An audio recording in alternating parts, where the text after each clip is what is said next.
Good evening, welcome to this 12th edition of our series New Democracy, a series in which we try to research, explore new concepts, new methods, new practices of democracy.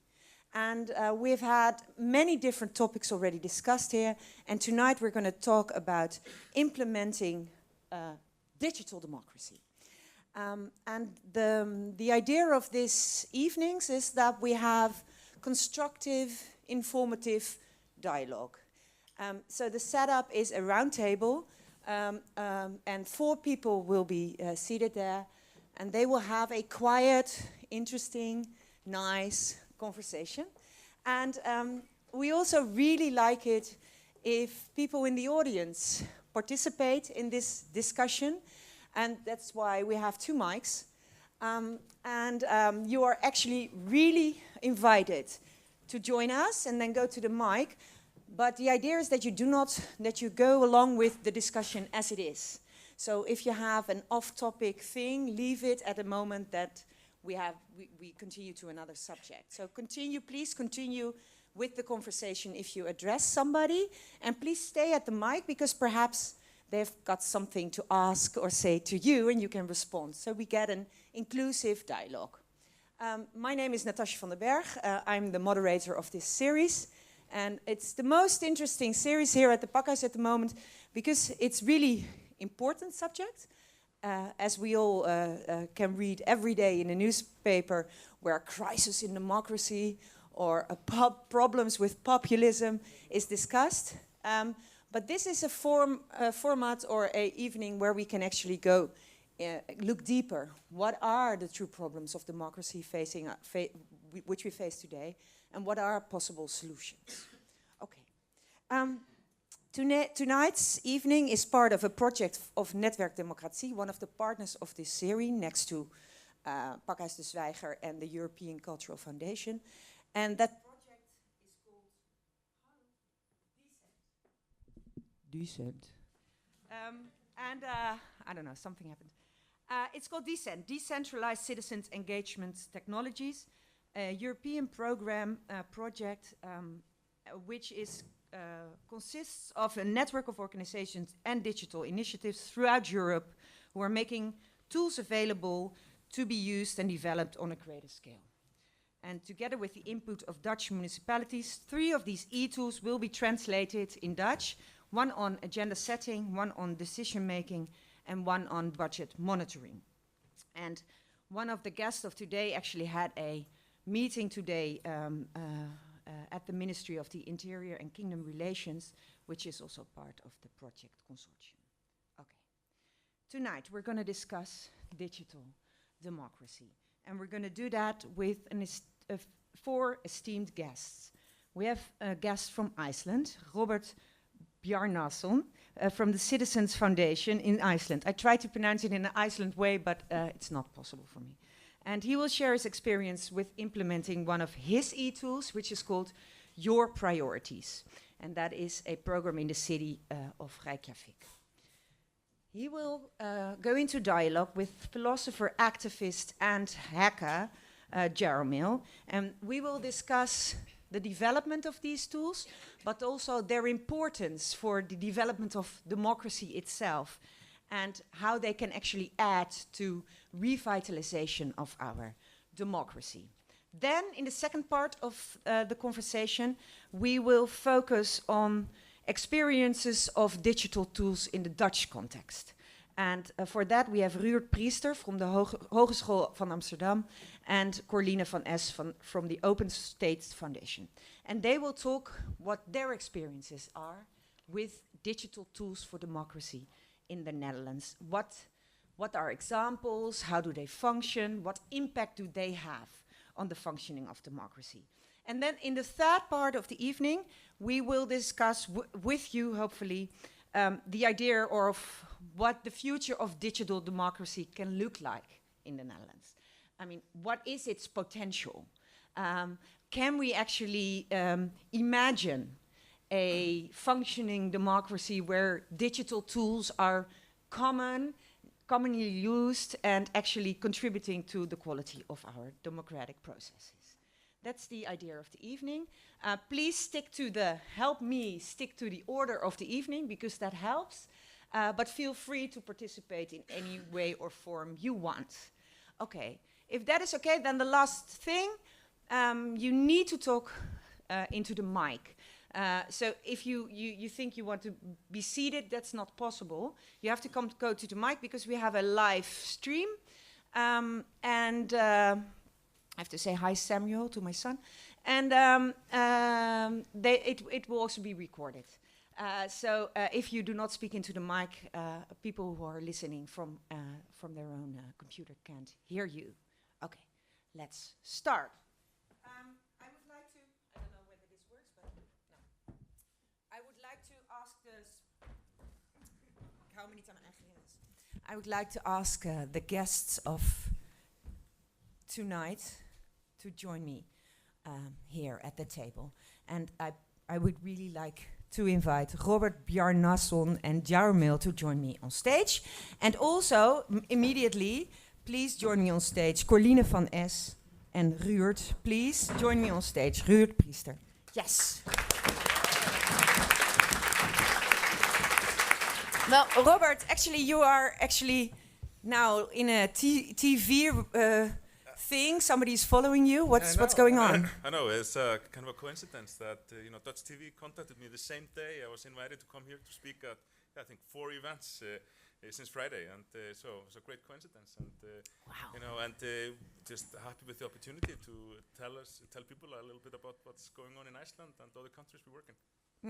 Can you tell me what your Citizens Foundation actually is doing in Iceland? So the Citizens Foundation, we started in 2008, just like a week after the financial crisis. And it's quite interesting that my grandfather, who was like a really relaxed person, with family matters.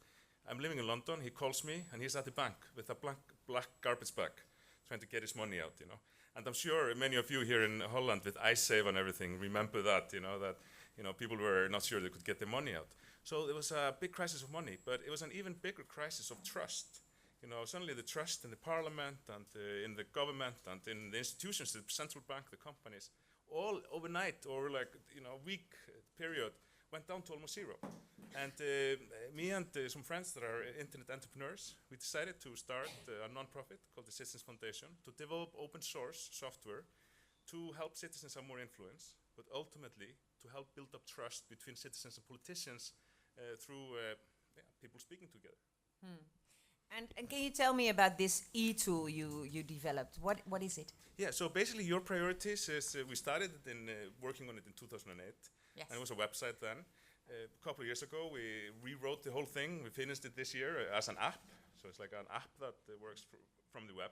And it's basically a tool for allowing citizens to come up with ideas and to debate the ideas in cooperation with local or national government. So it's very simple. Depending on the subject, people come to the website. They click on add a new idea. They put in their idea. They put in argument why their idea is good. And then the debate starts, and all the people can vote this idea up or down, or put debate points for and against. It's not possible to comment on the idea like on Facebook. You have to write either a point for it or against it. So we split the screen in two, and very simple, but it has really increased the quality of the debate. Because it's not possible just to comment on somebody else's point and say, oh, you're all wrong. You have to write a standalone counterpoint. Because if you don't, it's deleted. No, it's not. It's not possible. There's no. There is no comment button. Do that. No, there's no comment button. You actually have to write a point if you don't agree with somebody. Then, but you have to think about it. You have to think about a whole point. It's so easy online, on chat. Just oh, you're wrong. Oh, you're like this or you're like that. You don't know anything. All these things that happen on Facebook and on newspapers. So we've developed this sort of a different type of a model of communication in this democratic context. Interesting. And how do you notice, you say, we actually see that it improves the quality of the dialogue or discussion? Yeah. Well, basically, is that we launched our first website in 2009 called Shadow Parliament. And then in 2010, we launched our next one called Better Reykjavik. And the Better Reykjavik had this new system of commenting on ideas. And there was no personal attacks.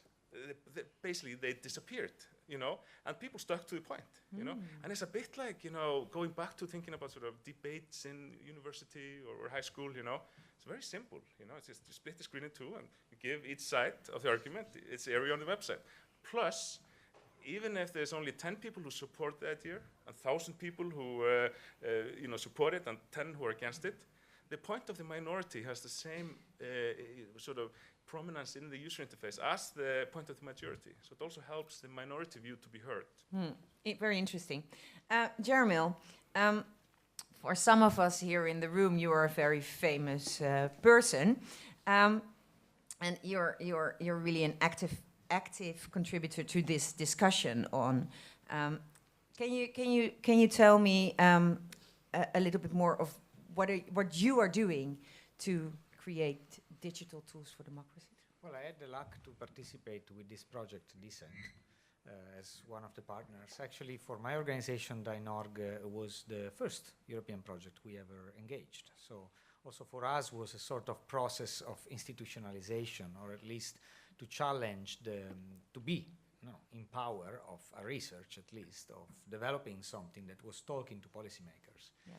And we found ourselves in sympathy with people like Robert from the IMI, with people from the Indignados, from the 15 de Mayo in Spain, and with people in Italy thinking of new forms of the participatory democracy, because we really shared, all of us, this sort of background in protesting and in criticizing in different forms, and also this consciousness that once a Guardian journalist wrote about the breaking into the Scottish bank in Triddle Street in London during the G20 protest.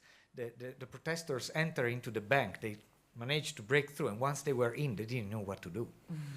So we really started imagining this sort of situation, like what would you do if you would be up there? What would you change practically? And we found out that we weren't lost at all. We could self-organize in new ways, in agile ways, with methodologies that are more lean, just to use also like some technical terms. Or business. I mean, you hear it a lot in business management theory, agile organization, lean organization. Yeah, there are terms that really travel across disciplines, definitely. Yes. And they are all about actually eliminating hierarchies, eliminating powers that clog actually the communication, the decision making. Yeah. And we get this also from observing all these sort of street movements we have been all part of, because while Robert rightfully says there is no trust for the top of the pyramid, at the bottom of the pyramid there is a lot of trust. There is actually a ridiculous abundance of trust, to the point that people are ready to go out and camp on a square without stabbing each other. Actually, their main problems is whether police comes there and push them out. So we have seen all this wave of protests through the world that have really reclaimed the streets to their own visions, to actually realize their own visions. And we quickly understood, working with Iceland, but also especially with Spain, in my case I was really surprised how a large project as the 15 de Mayo that filled the streets of Madrid and Barcelona within 5 years can get 2 mayors in Madrid and in Barcelona, can get several members of parliament in Europe, and can get a place into the parliamentary seats in Spain. Now, they face all sorts of difficulties. We could identify actually what was the main difference to existing parties, which is very interesting. It's a difference of communication, of power, on who puts the topic on the table. Mm-hmm. And they described in a very interesting way actually all this process, from the movement to the institution. It's the name of one of the books that came out from this project. Mm. To give you a picture, a very important part of these movements, for instance, is we try to make a sort of objective analysis, a sentiment analysis, as many do on Twitter, of how communication travels and flows through this movement. And while all parties usually have one opinion leader that puts on the table the topic to be discussed, it's clear in a tool like Twitter, it's also easy to analyze, these parties had swarms of topics that were starting and ending from different people. So it was not always the same leadership that would start a topic and would consolidate around a set of solutions and a critical thinking. So this sort of more horizontal architecture of thought, of politics, of decision-making, actually, I think we did our best to prove that it's a viable political model. Yes. In many different directions. It might not cut through. I think we can say we face many difficulties in actually challenging the way the political power is already structured, challenging how an architecture of a parliament is already structured around the concept of leadership, which ends up being there where they push you to. But I must say in all these movements also there was a high capability in actually individuating the right leaders that would respect the people. And in what role did digital tools play in developing that new horizontal movement?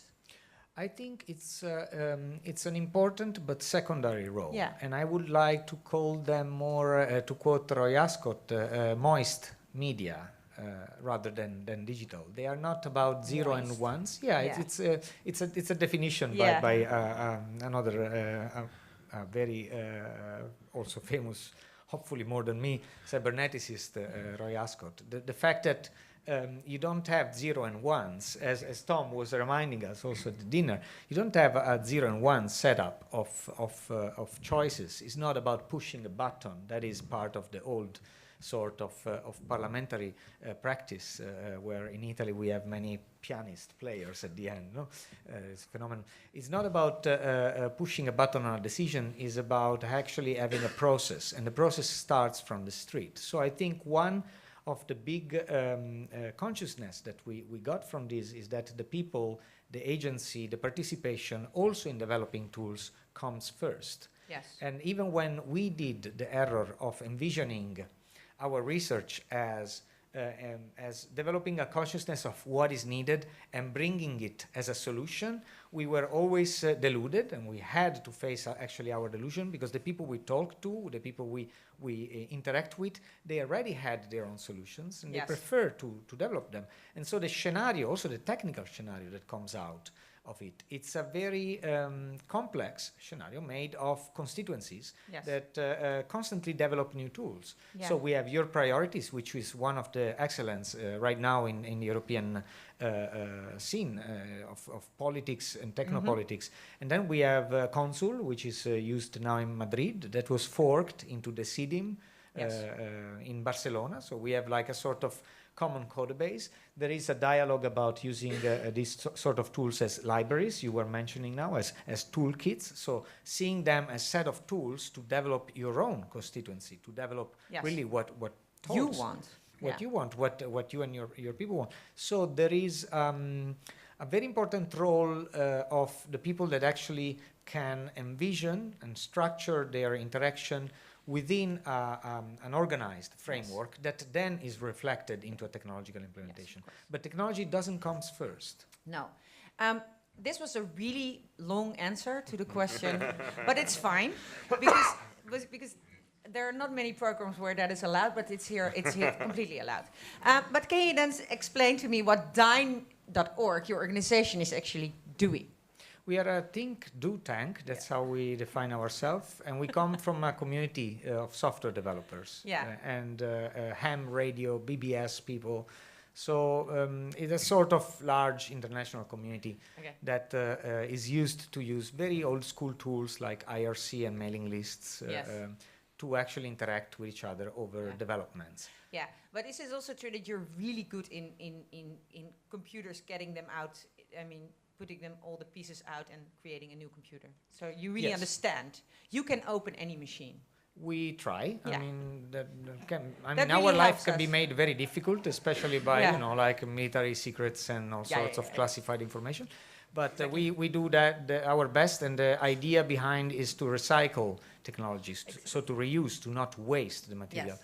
And another main principle so you can actually make a very smart, beautiful computer from, for instance, these game computers. Yeah, that is one of the things we used to do. It's really nice. We still do. Yeah, to reuse. Yeah, but it's really important for this topic, because we're going to talk 2 hours on this table, that you actually understand what's in the box. Yeah. Well, Robert also does, and there is many people in the audience that do. But that helps me to, if there is a technical question, I can go to. Me in a very difficult position.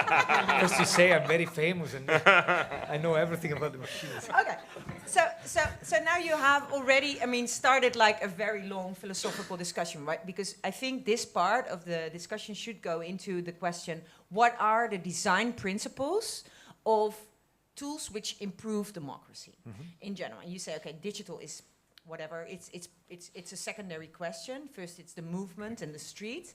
But so let's talk a little bit about that in this section. But before I do that, I really want to give you a chance also to introduce you. And please don't do it as long as Jaromil did. Okay, thank you. So what do you research at the Hogeschool? My research is about how online platforms can empower local urban networks. So I've been doing that since a little less than 2 years now. I have a background in digital design and strategy, so I'm just a very novice researcher.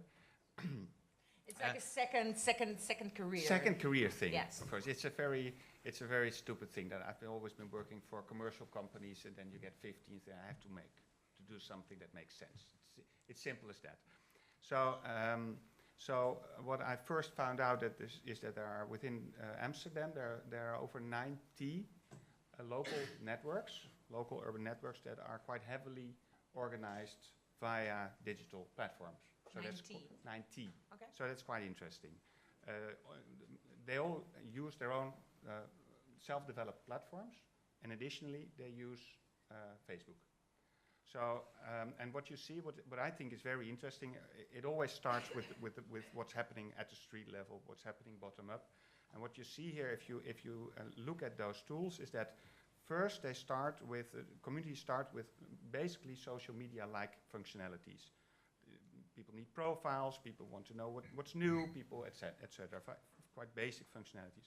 When they further develop these networks, they start adding functions, and the second sort of level that we identified has to do with basically sharing economy, sharing platform-like functionalities, because there's a little bit of trust growing, and where do we have our next meeting? Okay, is there an empty place somewhere? So you start seeing those kind of exchanges. Third level is where people gain that much trust that they think of the ideas that they have on improving their social and physical surroundings. And at a third level, when those networks really get mature, they sort of naturally enter a phase where they understand that there's limitations, that they need to set priorities. And then they enter a phase where they need priorities like software. So there are two, it's important if you study those kinds of platforms that you recognize that there are two really different kinds of platforms. There are the platforms that sort of develop along with the development stages of those local platforms, and they are, when initially quite simple if you look at the functionality, but they can become very advanced and complex, well basically advanced in supporting all sorts of local What's the best one? Can you name one example? Because then the audience... An example I like very much, but that's Gebied Online, but I'm also sort of co-founder of this. Yeah, so there that's are really not a very good example then, right?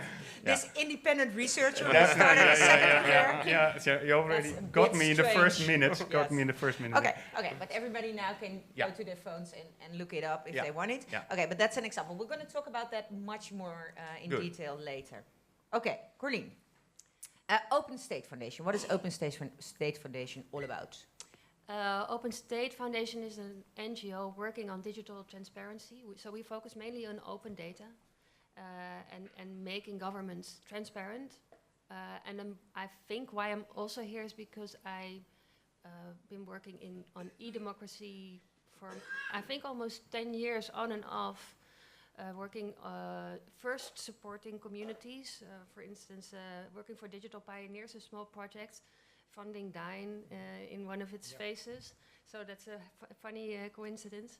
Working a lot with grassroots organizations, giving them funding because believing very much that the power is growing from bottom-up movements. But meanwhile, always working with governments. So that's a very Dutch thing, that governments like to support pilots. We love pilots. We love pilots. We've been talking about that a little before. We love working with people who are actually doing new stuff, and then we fail to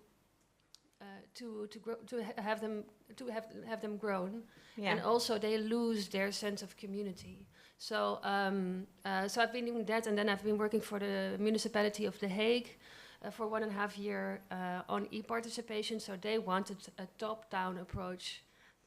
Yes, I accepted that challenge, so that's my mistake. A top-down approach on e-participation, which is one of the problems that we have. That's not the way it works. So you left.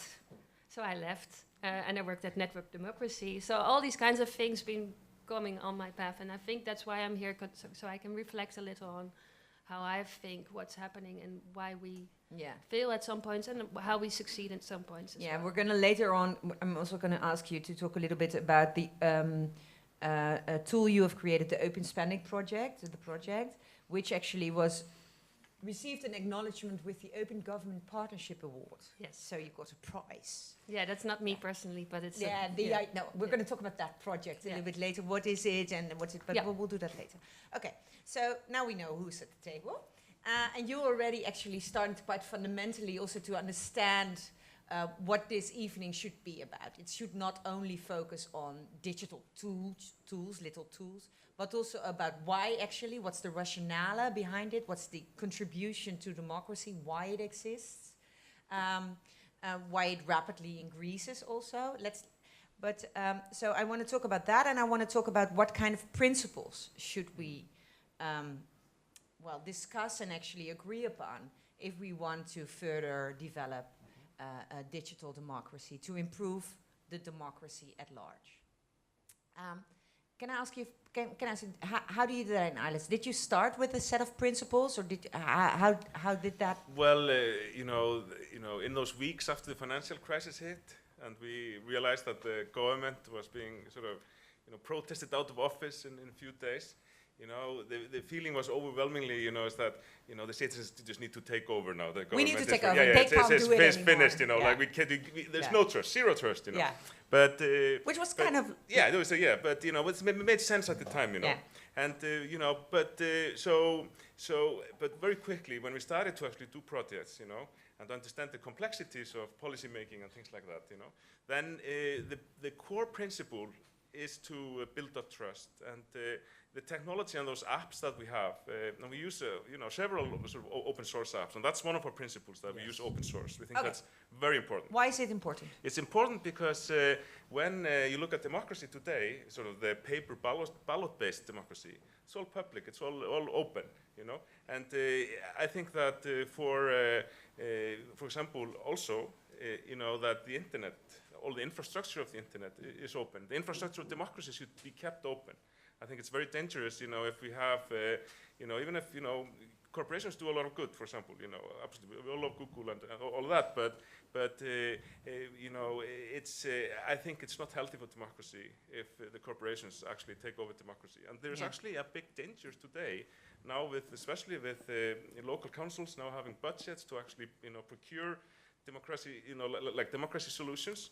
We're actually seeing sort of more sort of, examples of sort of top-down products where corporations come in with sort of closed source solutions. But what's encouraging though is that over the past years, not only in Iceland but also here and in Barcelona, Madrid, all those places, is that the movement for open source and open public democracy is actually a lot stronger than the corporate movement. The only problem with the corporate push for taking over democracy is that they have a lot more money. Yes. But we have more people. So.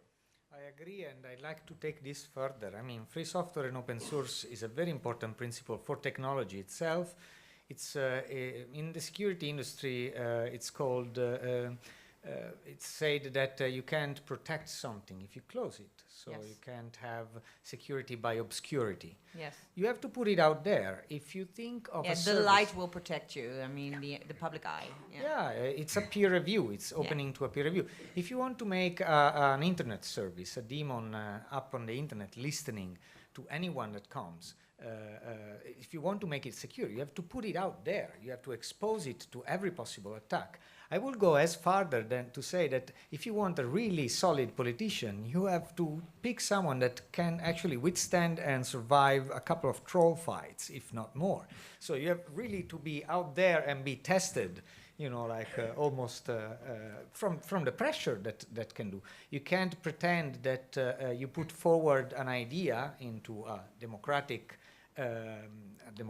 arena, and then you have all sorts of approval and clapping for your own glory. This is part of an old political setup that actually prepares a media facade to hail the leader. We are far beyond that. So, and I think that political debates that see in criticism, in the real debate, a resource, political groups that develop this as a resource, they actually will succeed Yes. because also they come closer to the people as a perception. Is it agreed upon that the first principle we should actually agree upon is open source? Not specifically on my behalf. No? No, You say no. I don't think no. it's really. No, that's Why? not. What's the best argument against it? Well, I think what is essentially is about ownership. So that I agree on. The fact that the platform should be owned by the people who sort of together shape the democracy, specifically because you need those people to co-design the solutions. All the solutions we now know on e-democracy are very, very initial, very small and new and fresh. So this will be, in my impression, a development over the coming years or decades that we should, as people together, design those apps and those tools together. And What's the difference between open source and owned by the community? Well, you can make agreements with companies where you use their basic software, their application engines, but do use the applications that run on it. So it's not by definition on my behalf that it needs to be open source. Yeah. It's the ownership issue, I would say. So, but you trust the companies then? Yeah, there are companies that can be trusted. Of course, yeah. You agree? No, I don't agree that it's enough that you have a license to use the software, which is like when you buy software, you don't really buy it. You buy a license to actually use it, you know? Yes. I don't think that's enough, you know? Yeah. But Marleen Sticker I uses- do agree there's a lot of good companies. Yeah, okay. Oh, that was what you agreed upon. It is what we currently need, I would say, Yeah. and therefore I think this is No, not but that. first you're going to add something else. Yeah? But Okay, it's part of this. Yeah, okay. If you want to end Yeah. and make a conclusion of so, it's not a critical thing for me, so it's okay. But just to add, I think what we need now is a whole lot of development. In my impression, there's not a one-trick pony. There's not a one strategy to make pace here. So if there are trustworthy companies that you can make very good and strict appointments with, and they can ensure that there's speed in one of the strategies we need now, let's do it. Let's be pragmatic on that. Yeah, well, yeah, I think one of the, okay, at this moment we need speed, of course. And at the same time, I think one of the pitfalls in the Netherlands is that we speed up too much and then become too practical and we forget about the principles. So I think one of the things that open source could really help with is engage a big community of developers who make this product so well built that it continues to be open for a lot of people to continue to think about, because we have so many tools that came and disappeared. If you already say that there's so many tools in Amsterdam only, it's too much. We need to get together. Hi, And table. Hi, who are you? I'm Simon Durlo. Hello. I'm part of a company who develops democratic tools as well. What's the company name? Socioneers. We work for Dutch Labour. We work for the Global Parliament of Mayors. The PvdA. Yes, we are. Most democratic party in Holland. It is. Well, we're not going to That's another debate that discussion. tonight. But, Yeah. but that's, I'm standing here just as just I a saw normal somebody citizen. from the Piratenpartij. No, we cooperate We'll with talk the about it. Icelandic private party as well. Okay. Suna was Continue, here. continue. She was good. No, anyhow, open source is just a means to achieve a goal. Yeah. And the goal is accountability, in my opinion. Okay. You need to have accountability of your systems you use, and open source is only a means to achieve that. You can have accountability with a commercial firm as well, Yeah. Okay, that's that. I suppose. For instance, there are cooperatives. No, but that's interesting. Cooperatives There's are, a- of course, there's a- commons.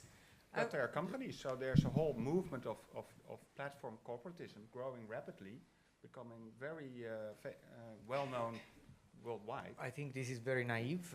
It doesn't actually matches the facts. One thing is, if you have closed source software, you cannot change it. So you cannot actually shape what we identify as being one of the very important things. A community cannot appropriate the architecture that it's living. I mean, software is architecture. We live inside it. We decide whether there are walls, whether we split decisions on one side or the other side, and maybe Reykjavik wants to do it in one way, and another city wants to do it, like between Barcelona and Madrid. They appropriate it, they fork the software. If you don't have this sort of openness, people cannot appropriate it. And also, then you cannot own it. That's the. and then you can't own it. And another point is, it's very actual, and that's why I call it naive. We are in an age in which we see the power of peer-to-peer networks, of decentralization, growing more and more. We have phenomena like Bitcoin, like cryptocurrencies, like blockchain, that actually have managed to have an enormous capital of billions flowing every day, and to have a platform that actually can put together trust into the system rather than into the people operating it. Now, these are like very accelerated phenomena, but they talk a lot about how a system like this can only be open source. So I want to add really quickly, is that one of the benefits of open source, as I see it, I actually started the first ISP, sort of internet service company in Iceland in 1993. With an old sort of 386 computer and like 20 diskettes of like Slackware Linux, Some people really understand this. Oh yeah, sorry about that. But Yeah. the point is that the whole infrastructure of the internet is, I think, a great model, that we need to look at when we look at the infrastructure of a democracy.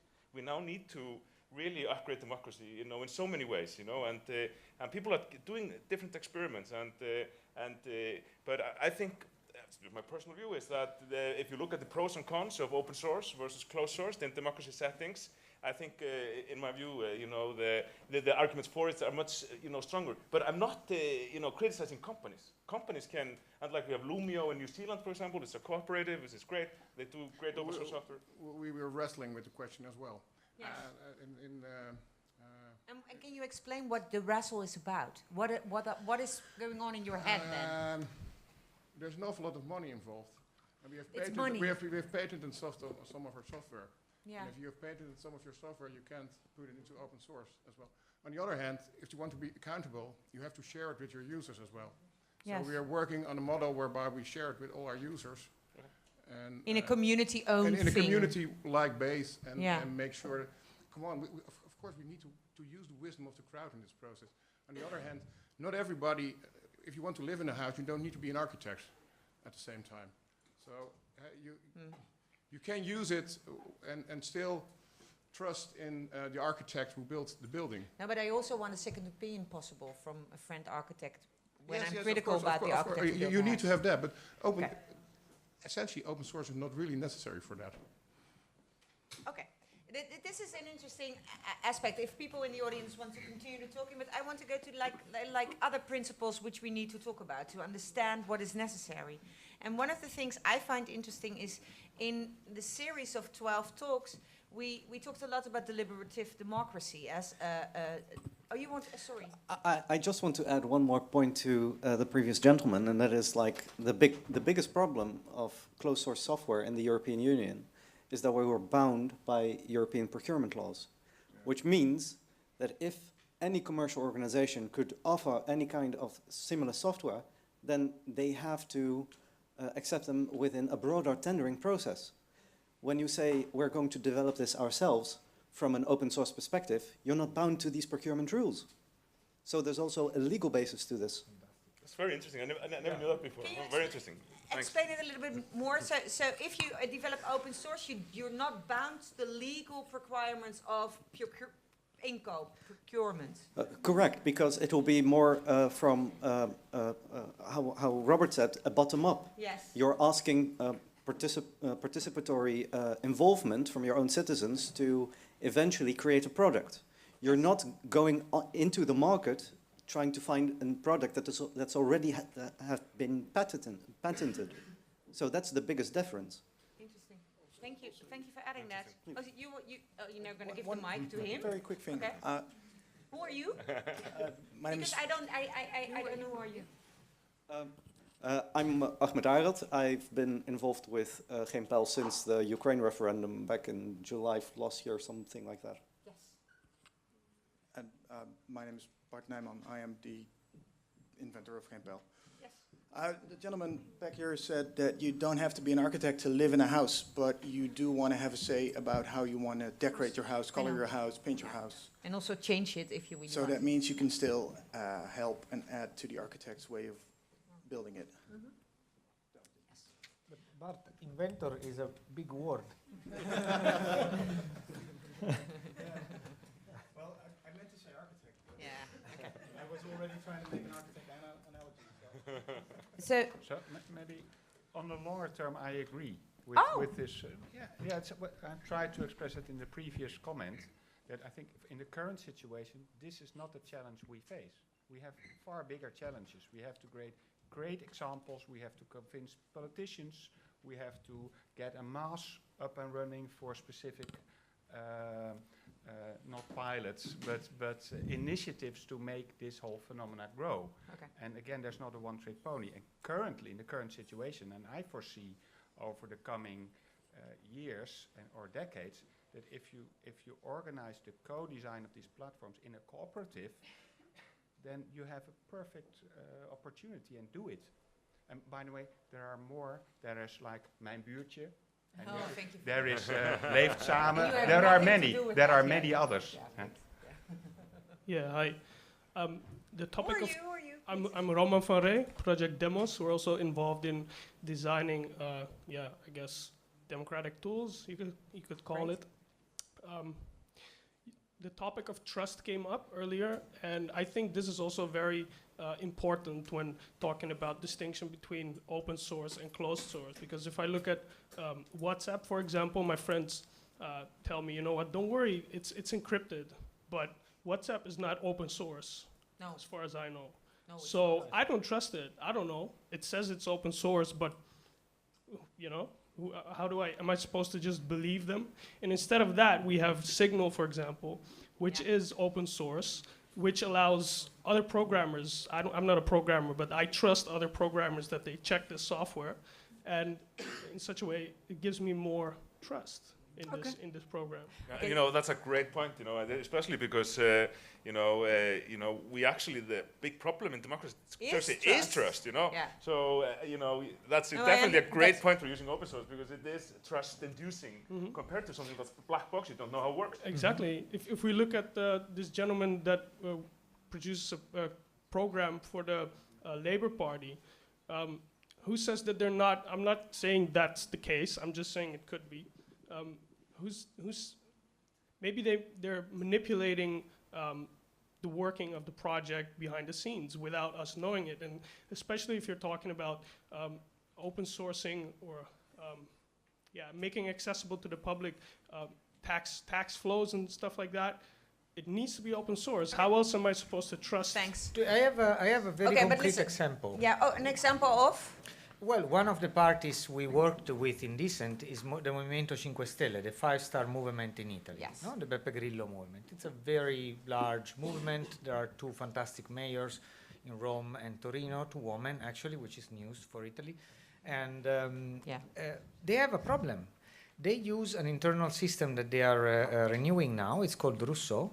and it's completely developed by Casaleggia Associati, one of the founders of the party, has developed this closed source software, and they actually manage the whole platform. So it's software as a service, it's closed source, running on their servers, and no one can check actually the code. And I can tell you, by working with them within the movement, there are many people that are concerned, and I can foresee this as being a big problem for the future of the movement, because there is a matter of trust. The leaders of the movement have imposed on people that they cannot run for the second legislation. Yeah. There are very strict rules. People are being kicked out. People have to respect these rules, but there is no trust that the people making these rules are actually running a complete neutral platform. So there are many arguments for open source, right? I mean, it's trust issue, the trust, the fundamental. It's even there's a legal argument. It's also the idea of adjusting it to your own needs, to the idea of the local community who actually wants to use it and wants to change it. And there's, of course, the wisdom of the crowd argument. I mean, the more people actually use their brains to develop something, it gets better than a closed group of people who develop something. But if we continue this exploration of if trust is the issue, right? I mean, it started your... and open software is one way of actually trying to express or concur with that notion of trust into the system. What other principles are there if you want to design digital tools? Well, I think sort of following up on that principle, and this is a bit a complex one, is how do you deal with the profit motive in democracy? So, and I'm definitely, I really believe that, corporations and small companies and non-profits should all have their place in this ecosystem of helping us make this all work. Yeah. But I think we have to be very careful though with the profit motive, because traditionally mixing democracy and the profit motive has not produced great results. Yeah. But it doesn't have great results. Has a lot of problems. Like just in general. And it's so. I think that's one of the principles is that keep conscious of the profit motive. In your design, So, and that's another sort of side argument for open source again. I'm not going to go that then, because that for a commercial company, working on open source software, and having the software open source, that actually sort of mitigates a bit that there's a profit motive also in terms of providing the service around it. So. The profit motive. Be aware of it. I agree. I agree. I think there are, but then herhalen, repeating myself, there are non-profit cooperatives, Yes. and these are companies. So let's. No, I would say that, I mean, we in the New Democracy have talked a lot about the commons, right? And we use the framework of Christian Jajone in Bologna, and he's saying actually it's kind of a third regime. He defines it as not public, not private, but something in between. As fake as that, with different principles in it. So it's not private, so it's not a company, it's not public, it's not a government organization, but something in between. And the actors within the commons can be different, can be companies, can be government, but it's something else. So it's actually a third. There is a very interesting deliverable that was produced by Sorbonne University in Decent. It's the 2.3, for you to find it on the website, is knowledge commons. So it's an analysis of the concept of commons in the immaterial economy, starting from Elinor Ostrom, obviously, and then Nobel Prize winner. Yes. Yeah, I think one practical point in this is I completely agree with all of you that the profit argument is super important, and yet in the Netherlands I think we have an issue with NGOs surviving, because it would be a community with relatively low resources, and they always have a problem with sustainability. So I think one of the ways to create stability is to be commercial.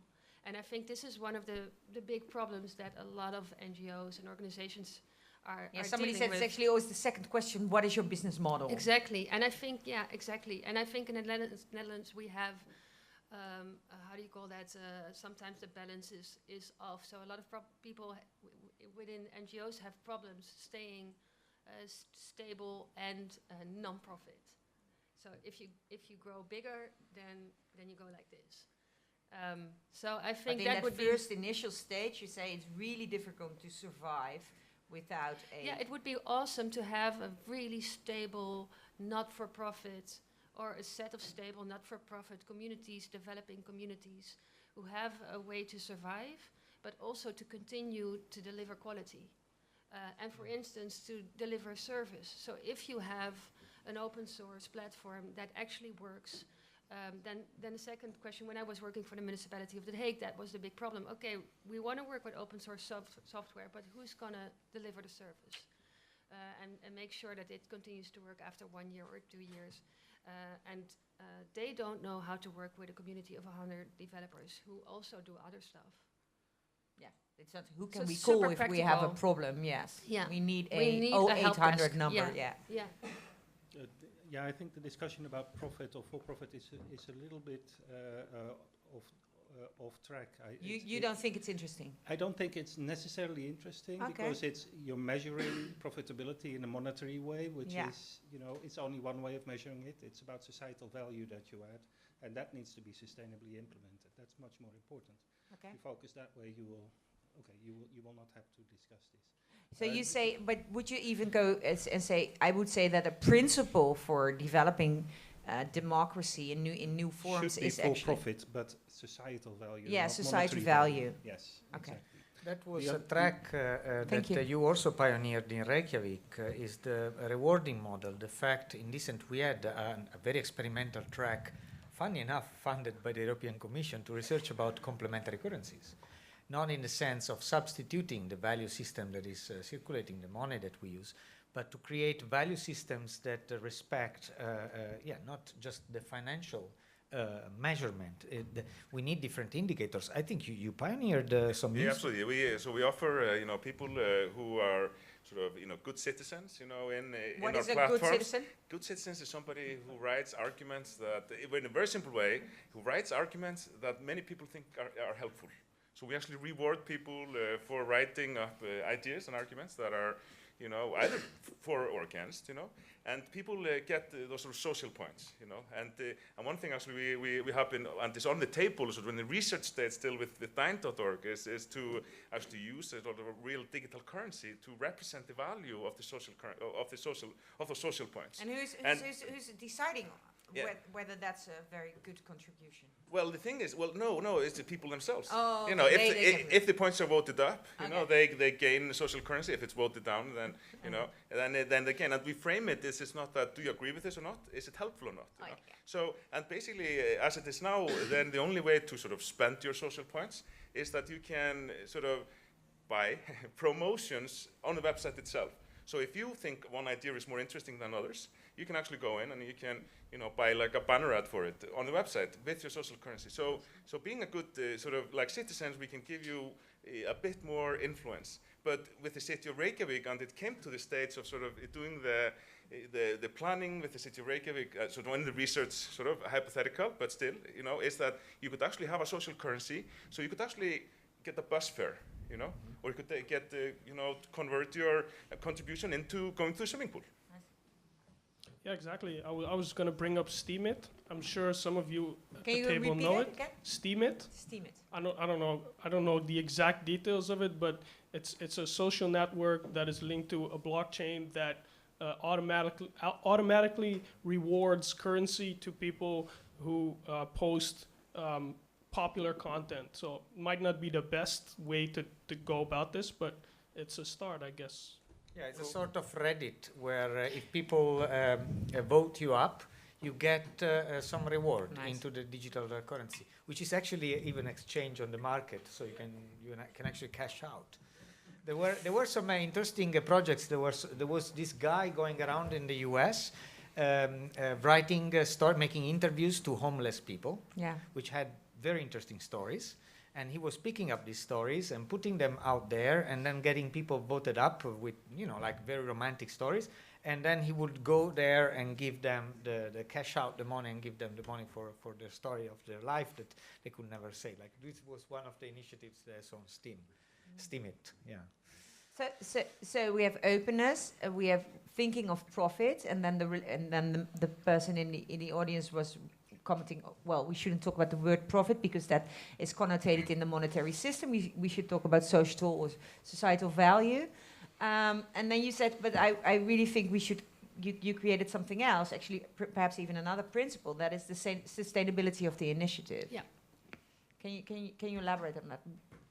What kind of ideas or thoughts do you have about that? Well, I think what I've not seen, I think that the last years is initiatives that continue to have a community grow and a steady community.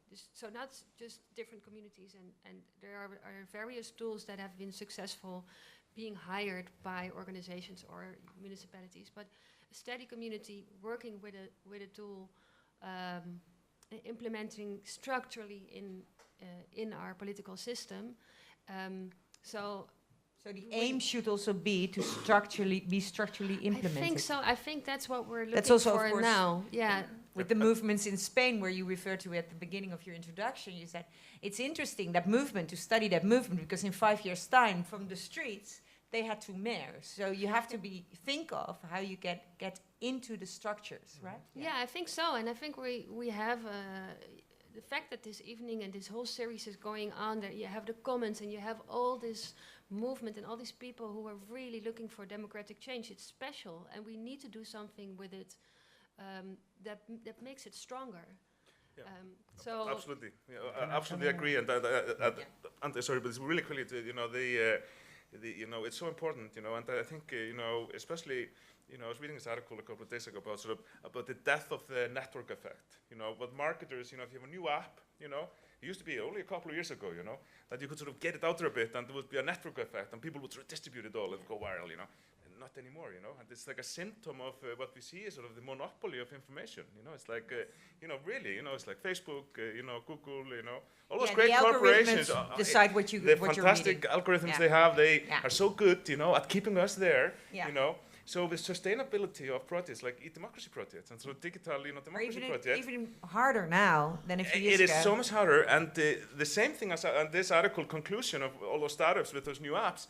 What do you need? You need a lot of money to promote them. Yeah, the and marketing budget what you is the need biggest. and this is our experience in Iceland and other countries, to make a successful, digital democracy project, you have to have a lot of marketing resources. You need to have PR. You need to have money to buy advertisements. Just to cut through and let people know about it, because people are not gonna do it if they don't know about it. Yeah, well, I very much agree on this point that we all recognize that there are all of these pilots, and they all sort of at the end up. And the worst thing is that often the government asks citizens to participate in pilots, and they get fully tired because they only have to invest, get nothing back, and they don't see the long-term benefit.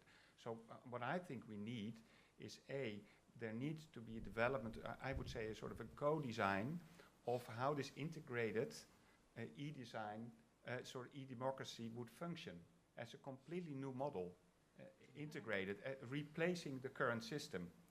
Therefore, I think we should design it as a projection for something that we work towards. A scenario. How would it look like? A tangible, a design, basically. So that if we would do, so that you would get a two-way track in which each experiment would increase the quality of this ideal design, and the development of this ideal design would steer and let's say brief the experiments that you do, so that you get a continuous process in which many people can be. And can I say one extra thing about that? If we do that, the principles are super important, because one of the things that we do with Open State Foundation is, for instance, making council information open. So you can search through what your local council has been voting, and one of the big things that we're working on now is breaking open contracts that they have been making with commercial entities who are owning our data of people, what they voted, and it's taking up a lot of time of work, and it's such a shame. It's also so much money, while we should be working on what to do with those data and how to get them to the people. So therefore, I think just these very small local experiments where the sort of the full cycle of what's happening in democracy is entered in the experiment is so interesting. Yeah. All of these issues, the data, the ownership, the privacy, how the arguments are weighted, etc., how people are how the reputation system works, all of those can be integrated in those experiments. Sir, thank you Thank for you. your patience. Thank you. My name's Karim. I'm a concerned citizen. No more than that. Well, you're a lot more than that. It's very technical. It's quite. It's also quite small. I'm the kind of guy that's just really concerned for and astounded maybe for the last 10, 15 years, the enormous emphasis on our differences. When I just talk to normal people, like just you would like me. I don't know what normal people are. Just you and me, you know, Oh, okay. you, me, and the other guy. Yeah. We find out that we often have a lot of consensus, right? I mean, what we think is important is good healthcare, good education for our kids, taking care of our grandparents. You know, we want to get from A to B in an efficient way. A lot of these things we all think, you know, quite broadly. It's quite easy to reach a big general, say, societal consensus on a lot of issues. The thing is that our leaders don't get that. So I'm really wondering what kind of tools or what kind of strategies are out there digitally that looking now forward to the 15th of March, we have elections coming up. We're not really talking about that. I haven't heard. Maybe I came in late, so I missed that. Maybe missed that. No, but we haven't really talked about that. So what kind of strategies could we employ? Maybe digitally to surface this societal broad consensus rather than, you know, having these guys, most of them are guys. They're all guys now, I think, now, except for Marianne. No. Marianne. En Piratenpartij ook niet. Anyhow, how could we surface that kind of broader consensus rather than having these guys lie to each other, lie to us, and tell us bullshit that they're not going to come through on anyway? Yeah. Yeah, well, I actually have, you know, quite a, you know, Stay. you know, like a concrete, you know, example of that, you know, from, you know, Reykjavik, where we've been experimenting with Your Priorities tool, with one of those open source tools. And the thing with Your Priorities is that it focuses on, you know, ideas that, you know, a lot of people agree on. And we see exactly the same thing. You know, a lot of and I know maybe local issues are even more sort of, people agree with, you know, that the road needs to work and all those things, you know, and it needs to be a bicycle path, you know. But, you know, just seeing how much consensus there is when you bring people together. And our solution is quite simple from a technical standpoint. I mean, it's like Facebook, you can like things or you can vote them up. But you can also vote things down, which Facebook would never allow because brands would never want to have a vote down button on their pages. But actually, you know, we see, you know, very quickly when we do sort of idea generation sort of exercises like with the city of Reykjavik, is that, you know, a lot of the sort of key elements in sort of just the human experience, you know, surface at the top, you know, really quickly with, you know, and so I think this has helped, you know, the city government, the city council, and there's a, you know, Reykjavik for like 10 years was like a war zone of politicians. They were always making some alliances or breaking alliances, and people are really tired, you know. No, it was before the financial crisis even. But now the government is running local government in Reykjavik is running a lot more sort of consensual way, where when consensus has a value, you know, and not only to the coalition of 5 parties that's running the government, you know, and 5 parties in a coalition is, you know, for like what, you know, 7 years now. Okay. It's not, you know. So let me rephrase or continue with this topic in the sense that is it relevant for your concept of democracy for creating or designing tools? So yeah, and what kind of concepts do you want to discover or develop? Because that was when somebody started this public discussion. That was my first. Like half an hour ago, I wanted to go into the discussion of deliberative democracy, where, of course, your tool is an example of deliberative democracy. It's the notion that actually the best form of democracy is an informed debate, an informed discussion, where people actually are first informed and then can decide what they think about the issue and then share their opinions. And of course, David van Rijbroek, who actually got this notion of deliberative democracy on the popular agenda again, because in academia a lot was discussed but never in public, his idea was actually that democracy is failing that process. the current system of our democracy. And that, so should there be something in the principles on what kind of democracy you are actually furthering or developing? Who can say something about that? Well, there's one small. I think this is one of the real good questions. Oh, so I wanted to pose it half an hour ago. But it's so. If we find a principle in this one, then we're getting somewhere. So now what I want to say is that if the you're confusing me. Yeah, sorry. You're confusing me. Yeah. I'm confusing you. So if you look at network theory, network activity. So for me, the failure of the democratic system has to do with the fact that the politicians are still in their siloed system thinking. Yes. So that's one of the key insights, I think, for me to understand why the thing doesn't work anymore. So in a network activity is triggered by very specific issues. We are all part of a series of networks and become active on basis of very specific issues. And when we're constantly being asked to have an opinion about something that is not that we don't relate to that much, it really triggers the wrong reactions. So this, for me, is one.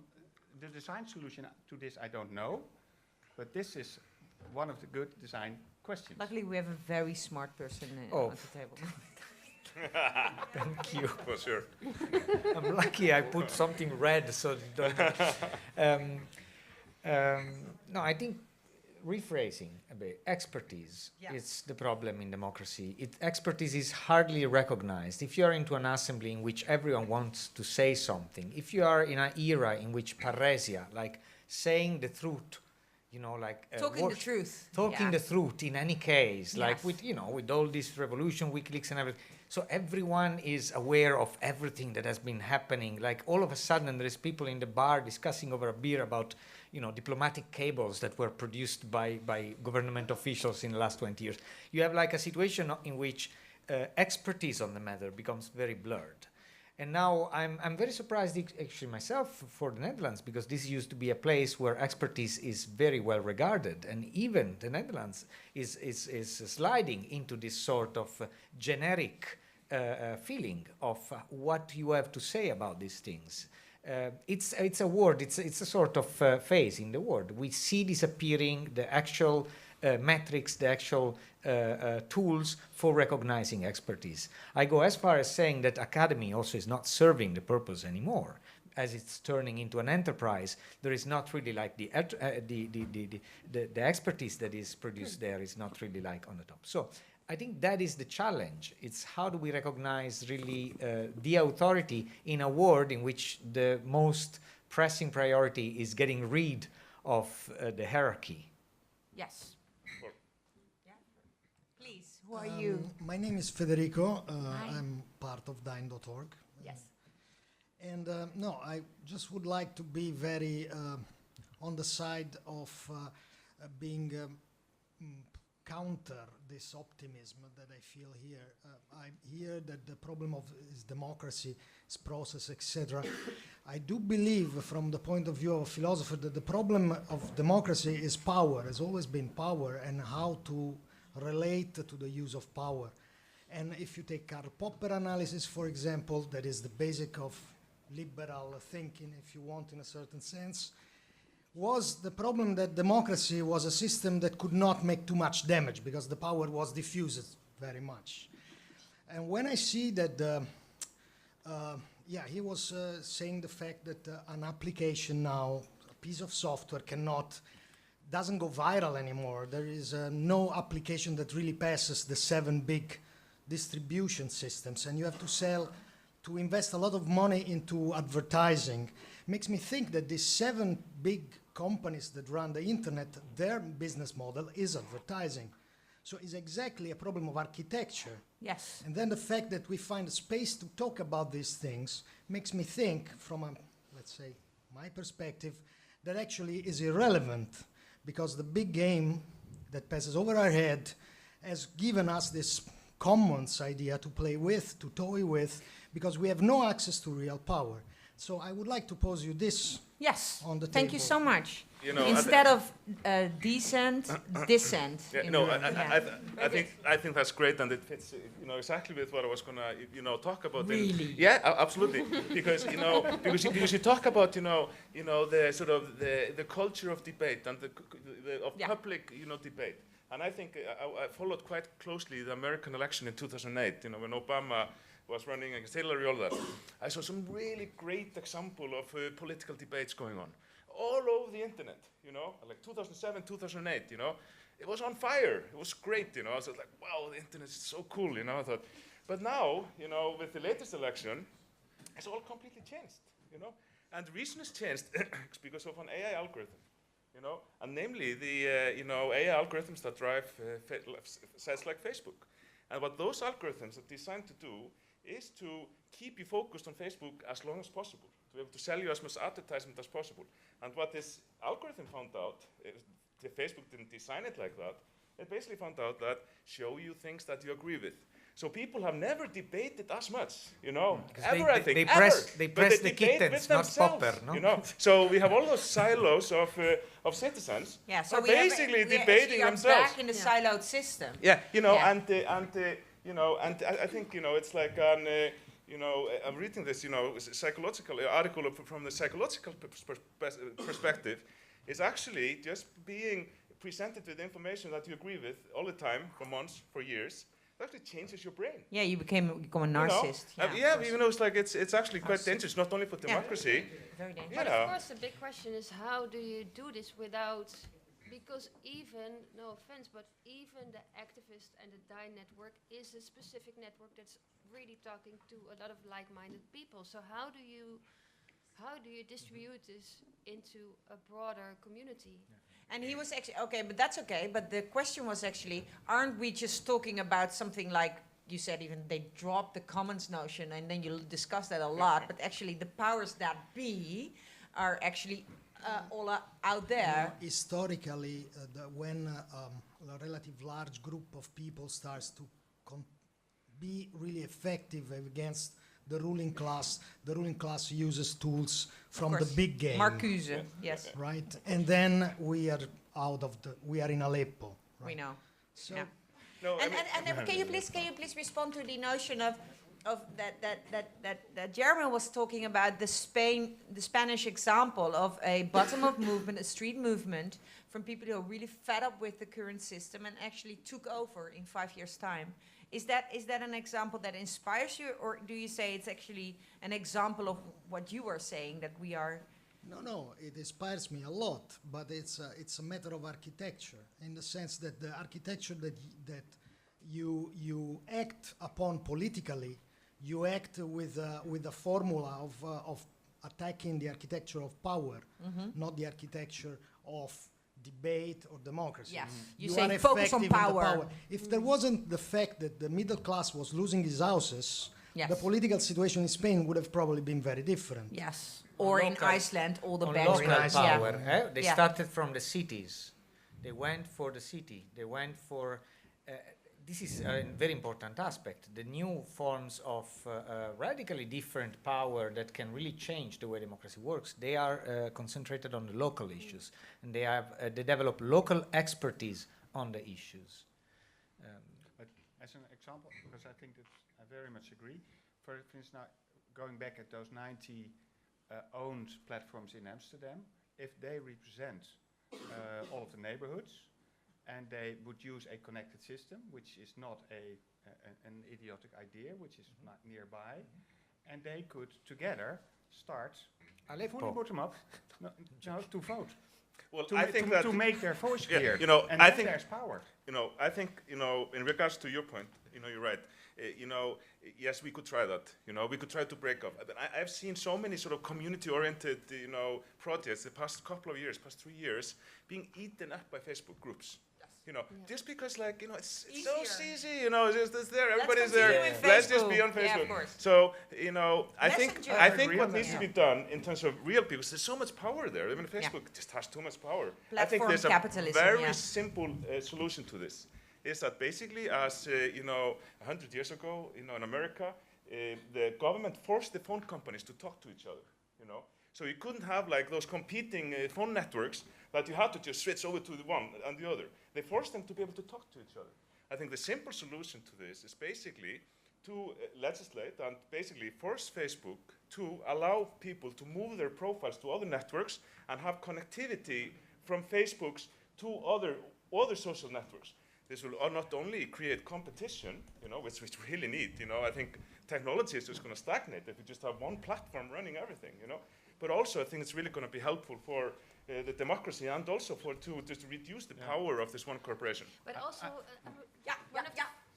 one of the things I'm missing in these local platforms a lot is I really envy the Italians, and the Germans have it as well. We were talking about it before this debate. How do we in the Netherlands create a really good debate within these communities? Because what I often see is that it's about super small local frustrations, and it's not. We really want to get to the core about what's happening right now, and how do we... The fundamental questions. The fundamental questions. So what can we learn from the Italians, for instance? We are very good at complaining. We do very sophisticated complaining. Actually, we make it very poetic. Yes, but I think in the Netherlands... There's always piano music, that helps. No, but it was a really serious question, and you didn't give a serious answer. The question is, what can we learn from this experience, the research you did on these alternative movements, which actually now get into power? The first thing you said, they started local. They started in the city level. Yeah, and we don't want to talk about dog poo. We want to talk about poverty. We want to talk about housing, climate change. Well, they started in a way just like the squatting movement started here in the Netherlands in the 80s, with the basic fundamental premise that means I come to your house if you have a problem, and you come to my house if I have a problem, and we start a movement that it's about housing and giving each other housing. And there are concrete advantages. There is a real incentive because you actually solve a problem that hit people. So it's about starting from real issues. Yes. Housing, labor, fundamental. Housing, labor rights, health. So these tools or these platforms or these whatever initiatives should be on topics which are really basic needs, are fundamental for human beings to live. So, and that's also how you reach out. Is that a design principle? That would be really nice. Yeah, no, in addition, to actually, get people to participate in the debate, you talked about sort of the need for marketing as well. But I think that if you want to have a real debate about, those sort of big issues, there needs to be some government involved on the other end, and there needs to be some reward on the other end in terms of that it's not just like a black hole where you add your ideas. It's like that there's somebody is going to listen to you. There's some feedback, it's some, and I think that's so important, So. Yeah, and you've moved on since the topic, but I still want to bring it up. I think Robert is your name, right? Yes. Yes, you were talking about how you could move from Facebook to some other platforms. Like I just said, I'm not a programmer, but I think it should be doable to reverse engineer essential parts of Facebook and then just with one click of a button transfer all the data of your profile, right? That should be doable.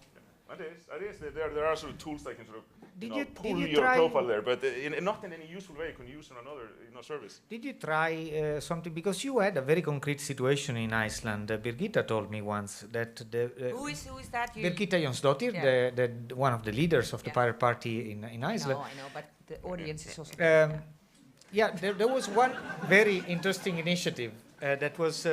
The rewriting of the Icelandic constitution, and you try to crowdsource a new constitution, which was a great message for Italy, and it produced a way better document than what they wanted us to vote in Italy just a few weeks ago. Yeah. So basically, she told me that the most participation came from Facebook. Absolutely. And you didn't shut that down. You actually, it was at the beginning of a process, so you didn't say like, oh no, I'm an evangelist, you should not use Facebook, now I don't talk to you through that. So you were somehow hybridating that practice. Well, the thing is that, this happened in 2010, 2011, and I was not directly connected to this process. Actually my partner Gunnar, was, so they had like 2 weeks to set up the website and to set everything up, and it was really time constrained, And they decided, and I totally agree with that decision at the time, is basically, you know, for every article that was up for discussion, that they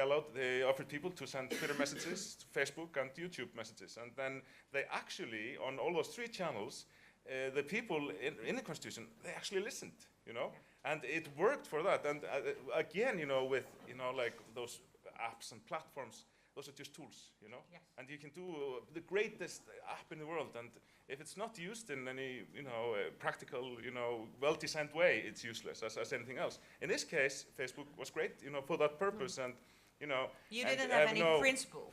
No, not in that. I mean, well, today... Probably the principle is not to be an evangelist at the very start and telling people what to do and what is good and what is bad. No, it's like, I mean, be pragmatic today... sometimes. Yeah, pragmatic for sure. But today, when we have our tools to a much better level and everything, I would definitely have a much stronger voice again. Exactly. Okay, so... I just have the idea that if the identity system would be in the commons, as you defined the commons, and would be based on a blockchain, that would create sort of the fundamentals of the open system we need. That's a great idea. Well, there is a problem with blockchain. You don't have the right to be forgotten. Yes. That could be in the design of the... Well, good point. Good point. That's difficult in the blockchain. Well, in the trust relationship, it's also problematic to trust you if you don't promise me that you will be there. I mean, so the right to be forgotten is a bit problematic. Very important. Trust. If you just consider the vast majority of at least the intention of criminal activity, like hacking each other on the internet, is actually ex-boyfriends and ex-girlfriends. Yes. No, just to make a simple example. How many people have asked you that to help you help them? We have a form on Dyn.org, which now we deactivated because it was a bit too much. If you like contact hackers on Google, it's the first hit. Yes. And we get this request 2-3 times per day. Per day. From That's all unbelievable. over.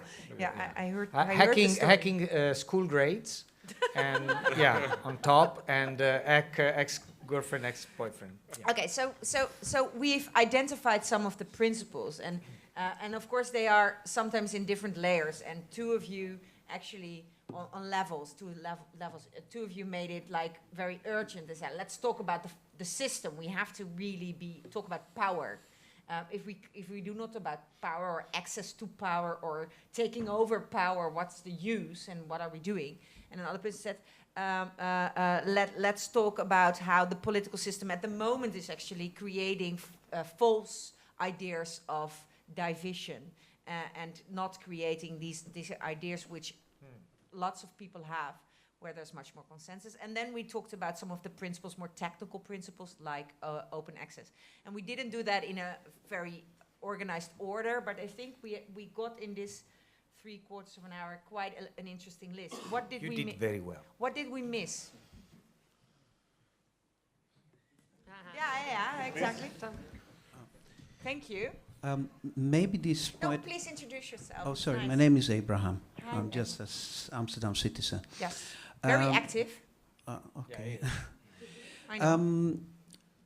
The Netherlands, we have approximately between 70 and 80% of the population who uses internet.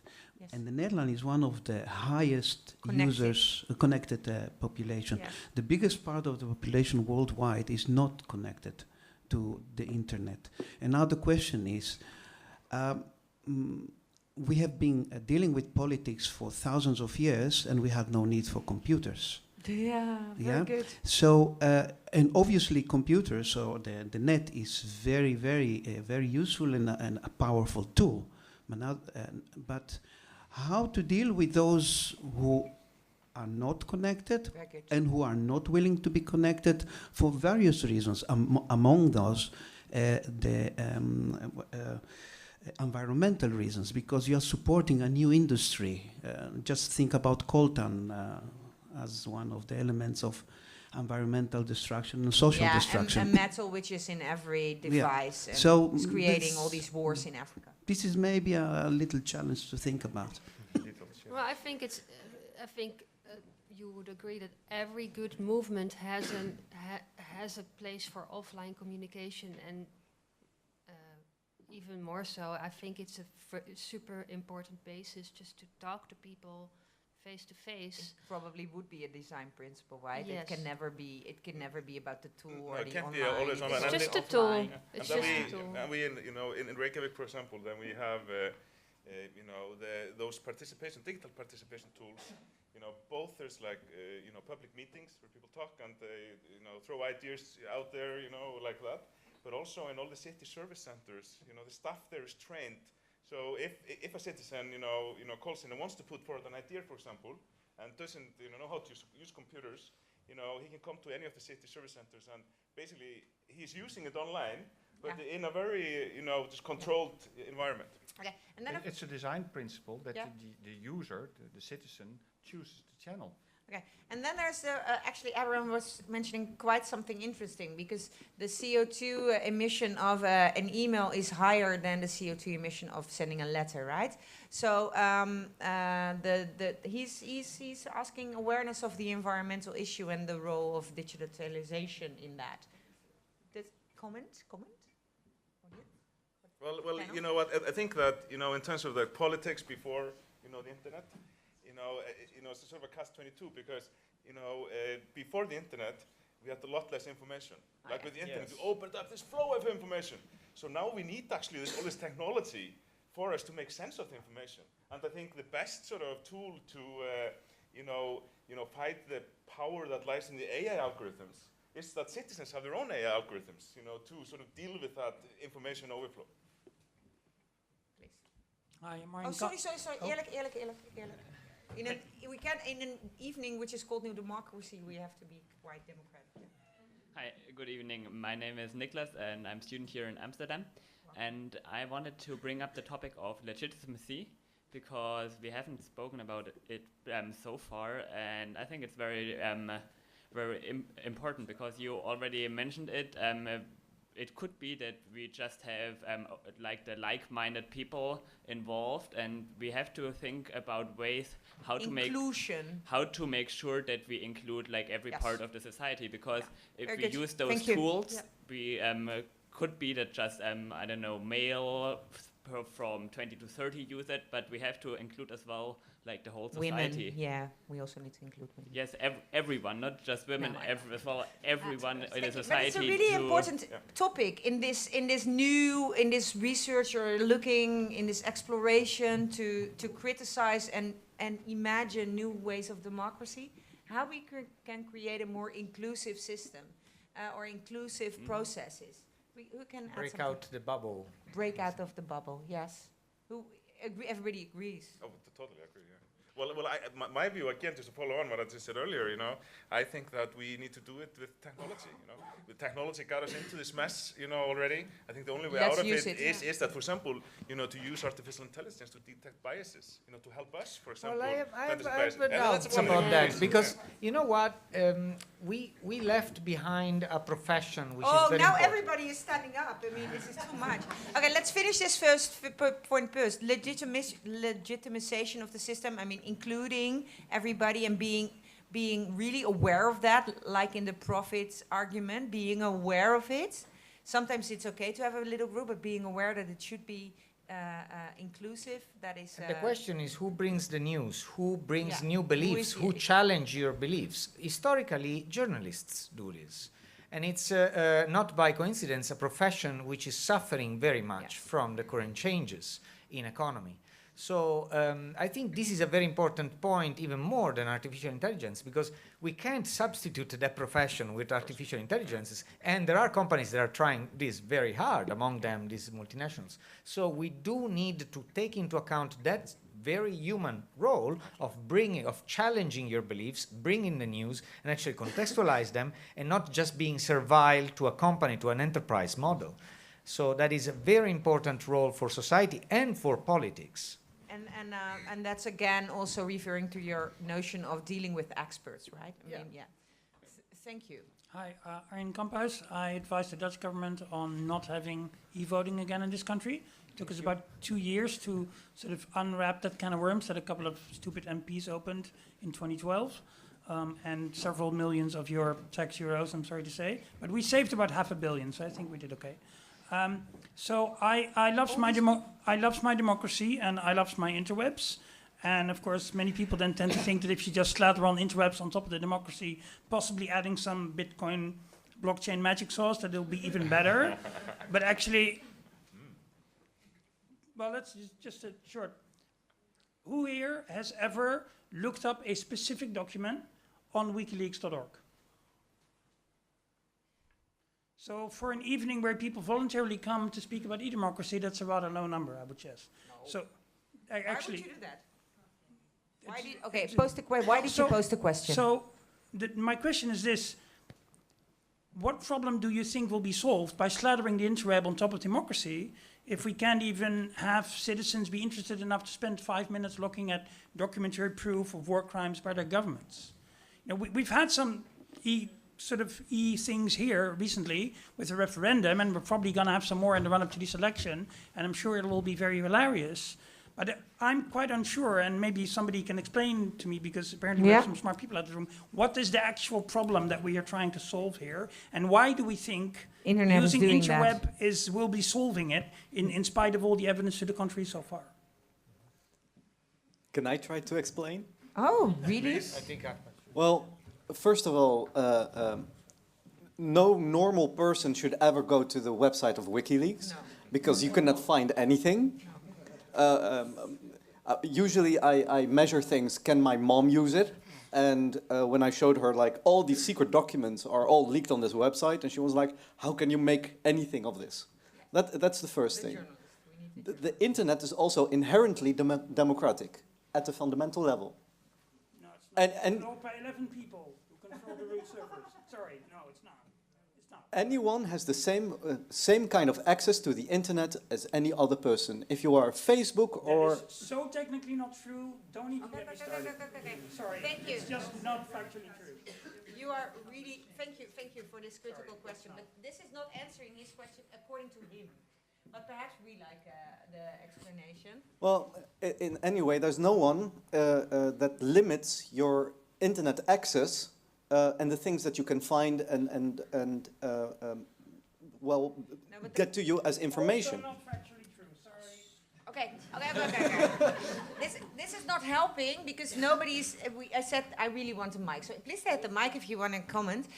But the question is, was more fundamental than that. Is the question: what problem do we solve? And then my question to you: wouldn't you agree that So please come back to the microphone. Wouldn't you? I mean, the let's say the question behind this series is that actually, I mean, there's a lot of trust in democracy. But they're in the Netherlands, for instance, but not a lot in the political system as we have it today. Wouldn't you agree upon that notion, that it's interesting to research that? I think there's actually limited evidence that there's trust in democracy, given that half the people don't even bother to vote. No, and that most of the discussions, including in many political parties in this country, saying, let's have electronic voting as fast as possible on an app on your phone, never mind that it's insecure, because if we lower the bar to the effort of voting, they don't want to go. Hopefully more people will vote, which basically tells you that nobody cares about democracy. That's what you're saying, that's what you're putting in. If we're willing to burn it down to lower the threshold to participate. Okay. Just one thing, I think we all should care about democracy, and it's clear that it's not functioning well. Second, currently, platforms indeed owned not the way we want it by those big corporations like Facebook and Twitter are have become very critical component in the political arena. So it's a reality that tools that we don't own are used for something that they're not designed to. And we see the negative effects all around us. So should we wait and stop? I think we should participate and design. But then you should maybe educate people into, how horrible it is that Facebook runs their lives and that they get spied on. Yeah. That's different than saying, let's do more of this e-democracy. Can't they both be true? Yeah. Thank you. Yeah, it's nice. It's nice that it's a nice perspective. Yeah, I think we should do both, because I think there's a lot of people who've been trying to tell people that they shouldn't be on Facebook all the time, and they still do it. And so that's just not enough. And then I think the people of Geen Pijl can talk very well about the need of people to be part of democracy in a new way. The fact that they gathered so many people talk about to contribute to something that they find very important, that nobody thought was important, shows that there's something going on. And I think I think that there's an opportunity for much more complex problems that people want to contribute to, and if we don't design something very intelligent, then it will go a way that we don't want it to go. And I'm not sure say we, but I personally say part that. of the community who's doing that. Yeah. Can I add just one thing, a short thing? For all this, you need a catalyst. You need a catalyst to actually get people interested in things again and give them a sense of power that they can change things. Wait. Trump won the election by lying to people. Geen Pijl won the referendum by lying to people. I mean, lying. So if that's what the kind of solutions we're looking for, well, I don't. No, I'm not saying that's the kind of solution I'm looking for, but I'm saying we need to really design a process that we trust in. Otherwise, some people are going to be very disappointed, including the people who don't agree with Geen Pijl and the people who wouldn't have voted for Trump if they were Americans. So I think if we think that Facebook is a danger to democracy, which it probably is, why don't we ban it like asbestos? It worked for that. Yes. Okay. There is consensus. Sir, hello, join in. My name is Matthijs Pontier. I'm a candidate for the Pirate Party. When talking about reforming democracy, I always like to stress that it's not only about the tool. The tools can be very useful, but in the end it's about the democratic process that you build around these tools. So the tools can be very useful. For instance, the Your Priorities platform is very useful to gather ideas and to gather the best ideas from citizens. But then after that, it may be very useful to have a group of randomly selected people talk about these ideas, like David van Rijbroek suggests with his G1000 model.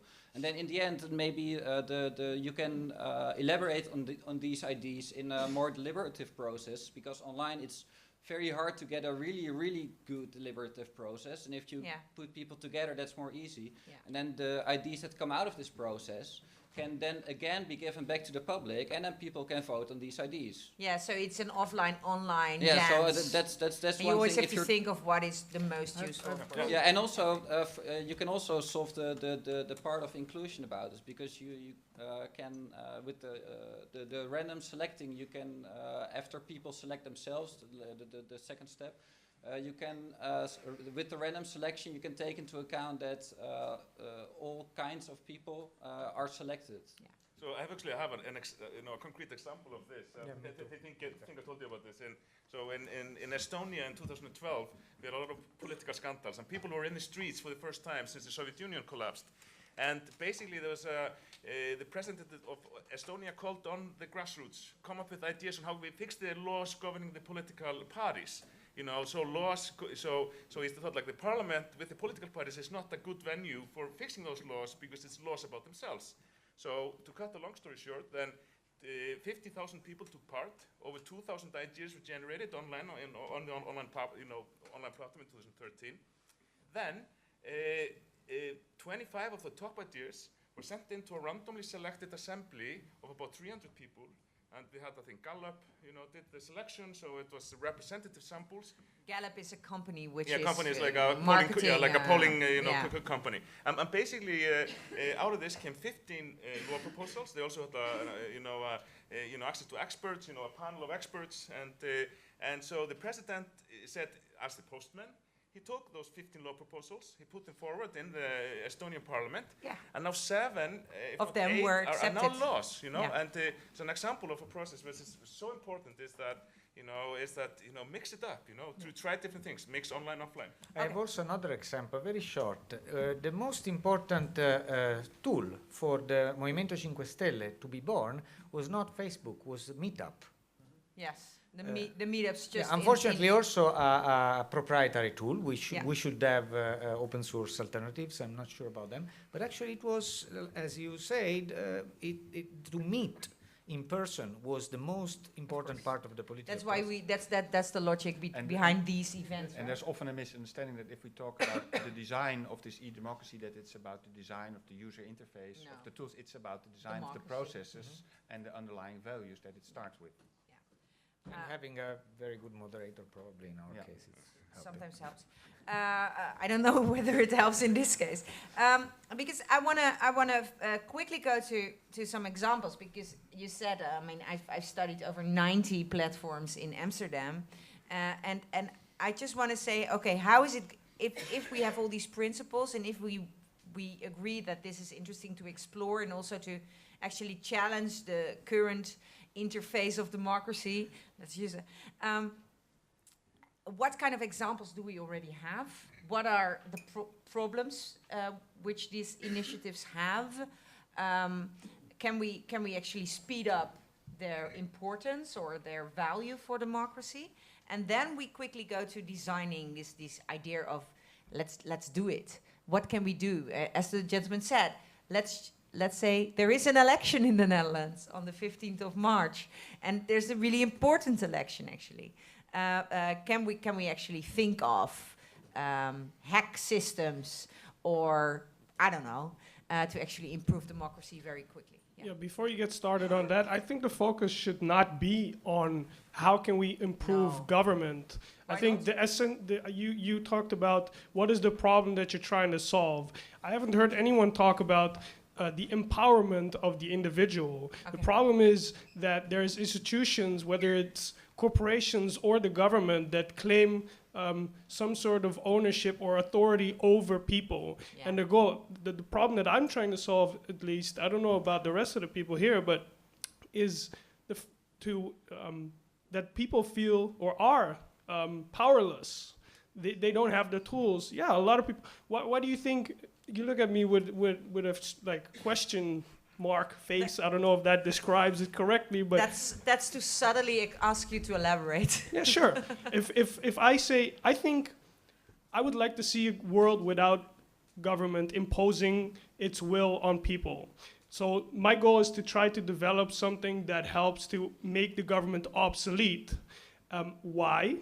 Because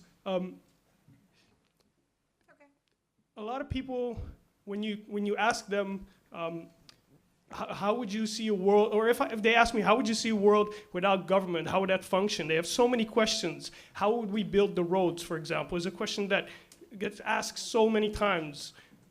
And with tools like this, we could get to other solutions rather than looking to politicians because people feel powerless.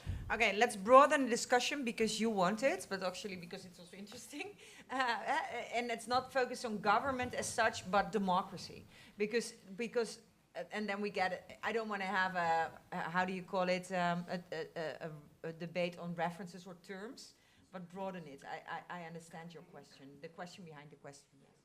Okay, is everybody okay with that then?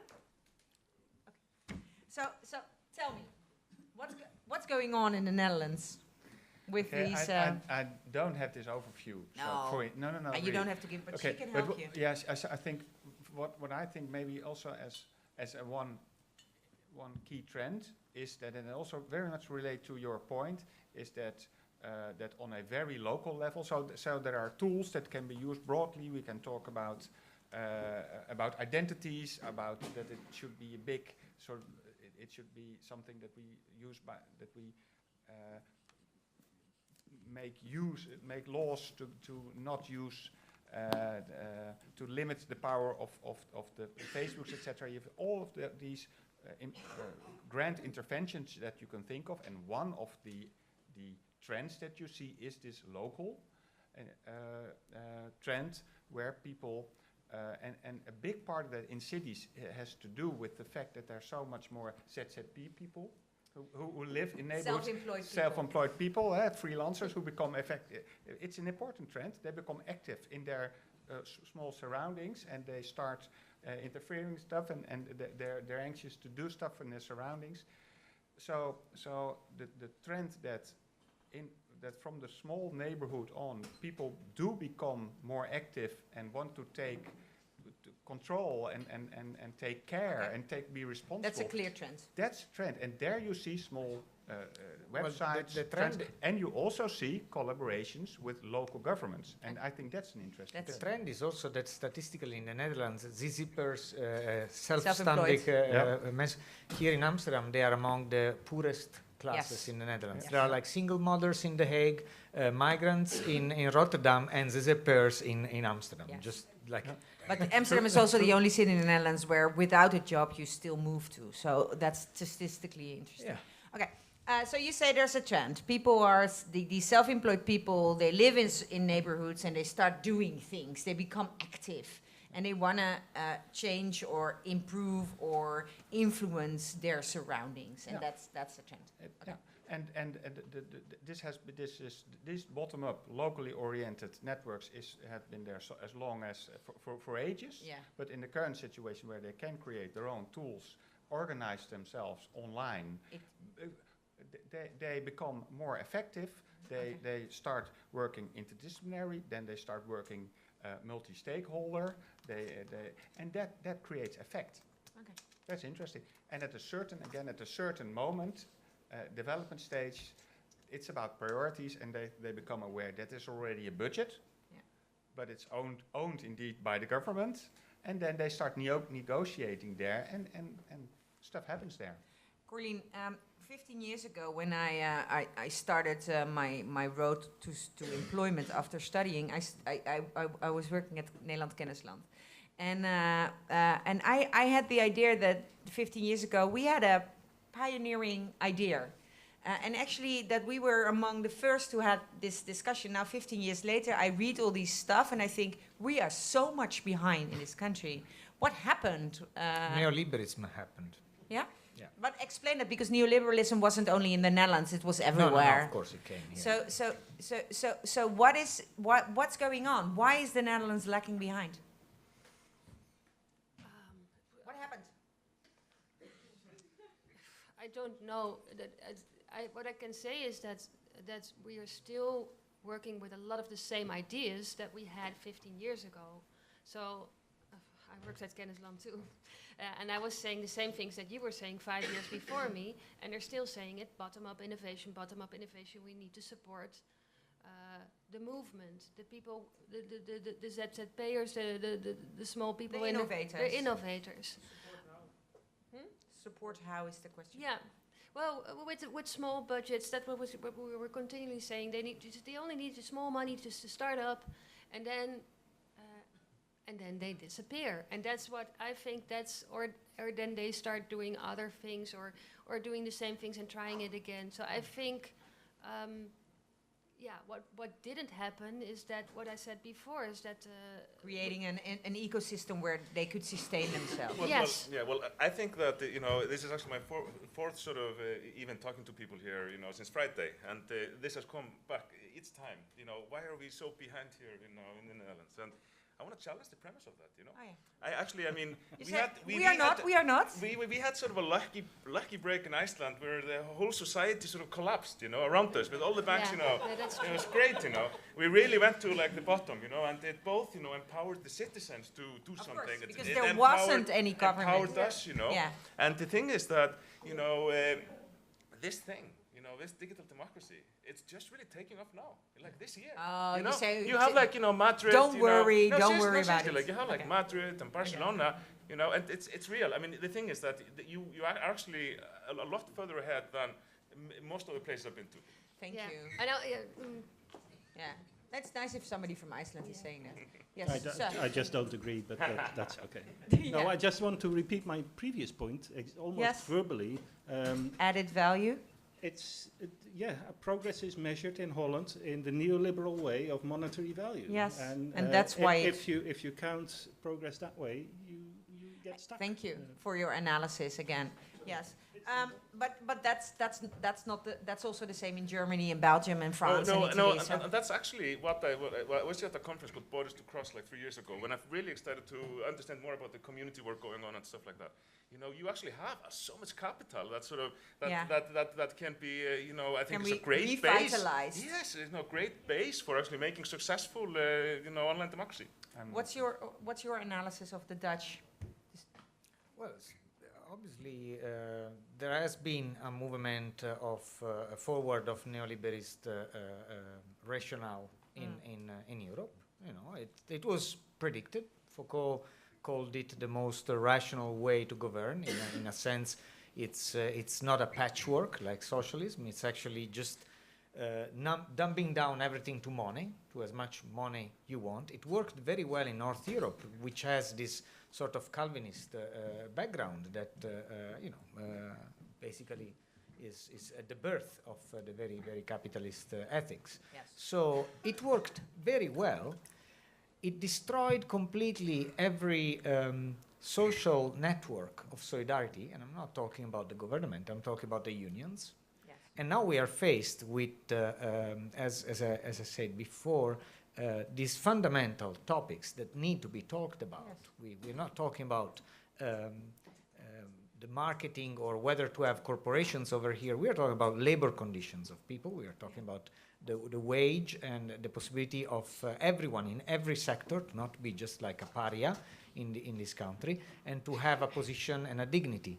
And this was completely deleted by neoliberist agendas. And this was very clear in Spain, and in the moment in which Podemos came out with a promise, with a concrete program about housing, about labor rights, and looking at the map of the city and understanding where this was going, understanding where this is going now with platform capitalism, with multinationals that actually exploit the relational capital that is in the cities and just don't pay taxes, because Uber is not going to fix your holes in the street, for sure. So with this sort of ultra-liberalism that it's now, the agenda that can win really is the one that actually traces back to the people needs and talks about labor rights and talks about unions, not ZZPers, talks about actually associations organizing workers. Organizing workers.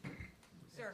Maybe another element we should not forget about following your line, because I 100% agree with what you said, is what we locally on the national level have, and actually on European Union level, the destruction of the welfare state. Yes. And in the Netherlands, the government call it cynically the participation community. I mean, the Dutch community and society. Any community, the society is always participatory. We are social beings. We love participating with each other. We do not need a government to tell us from now on you don't need a welfare state, and from now on you're going to start participating. And you will see that in all of the debates that are being made all over the country. The focus on participate, innovate, everything in direction of the free market, profit maximization, and who is not able to deal with that, which is the majority, is just left over. Yeah.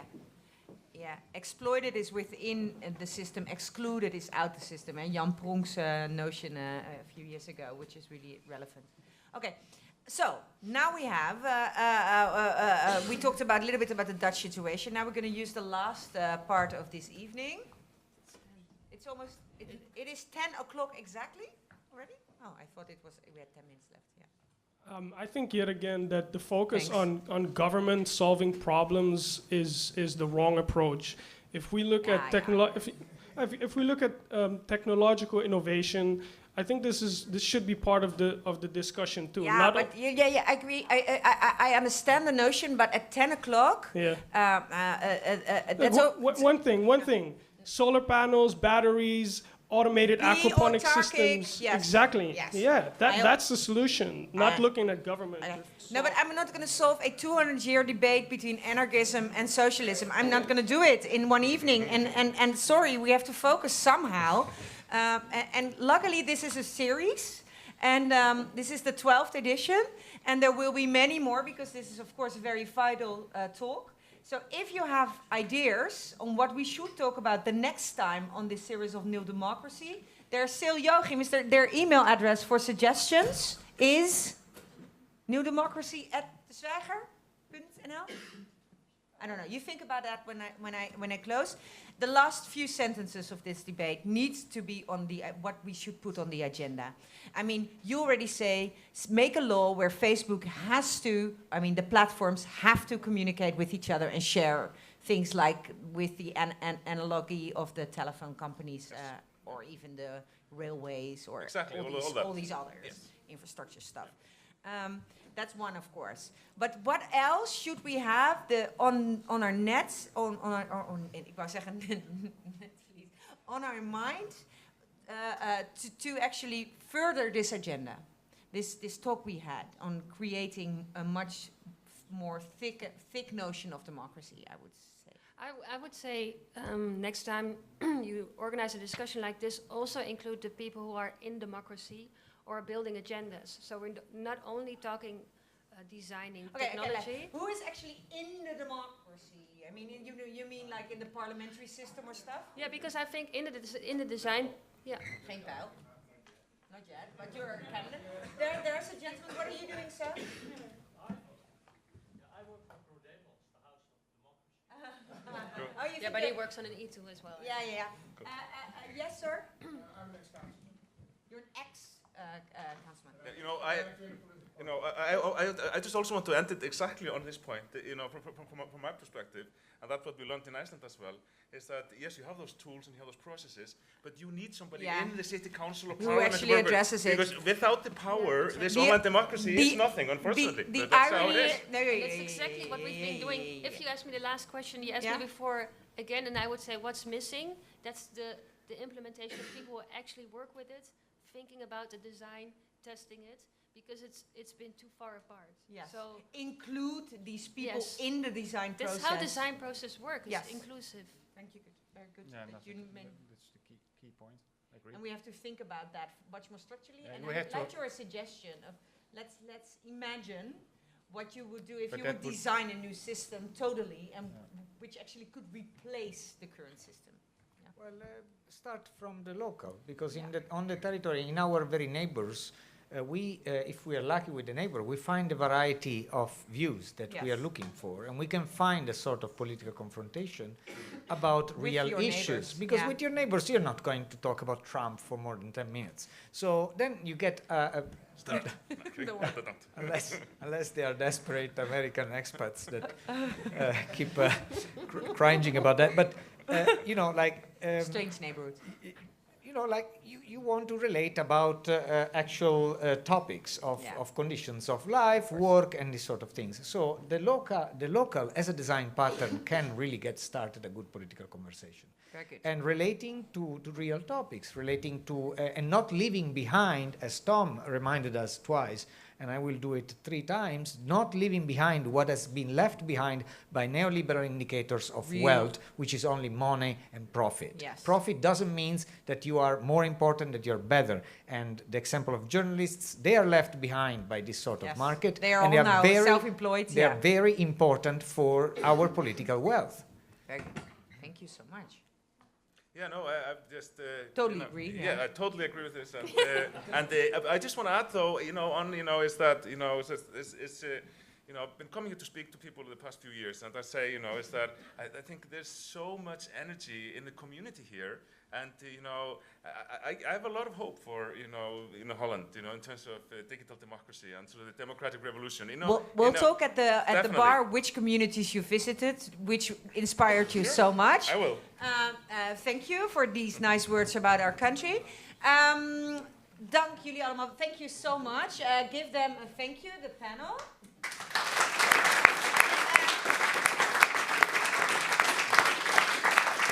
And then please, for us, 5 at the table, let's applaud the audience for doing that.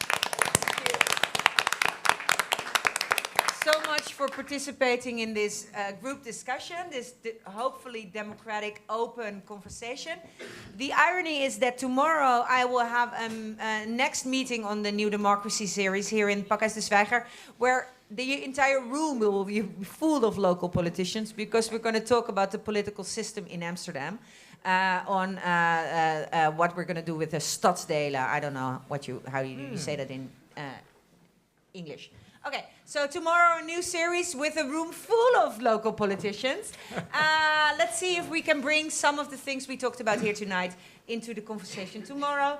Thank you so much for your concentration and kind interventions, smart interventions, and hope to see you again in this series. Thank you so much. Thank you.